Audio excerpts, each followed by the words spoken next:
Ito yung pinainom ko sa isang kababayan natin na di na makatayo dulot ng mataas na diabetes. Manhid na ang katawan, sobrang minamanas na ang buong katawan at nawawalan na ng pag-asa sa buhay. Salamat sa tunay na tagapaglikha, sa loob lang ng isang linggo ng pag-inom ng binabad na okra, nanumbalik ang kanyang lakas.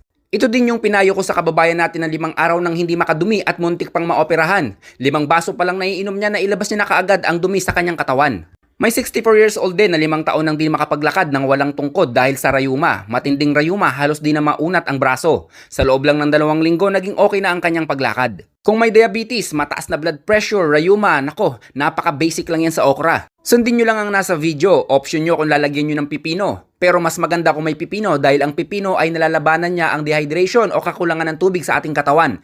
Tamang-tama yan dahil sa init ng panahon ngayon. Kung sustansya ang pag-uusapan ay halos parehas lang ng sustansya ng okra ang sustansya ng pipino. Pag pinagsama nyo ang dalawang ito, mas doble ang kanilang bisa. Nasubukan na ito ng buntis nating kababayan na may diabetes, mataas na blood pressure at naging maayos ang level ng kanyang asukal sa dugo sa mabilis na panahon lamang. Ibabad lang ng 6 hanggang 12 oras sa kainumin. Maganda kung araw-araw kung gusto nyong mabilis guminhawa ang inyong pakiramdam. Pagkatiwalaan nyo ang kombinasyon kong ito, safe at pure organic. Basta ako nagkombinasyon ng herbal, garantisado at epektibo. At yan ay 1 minutong dagdag kaalaman.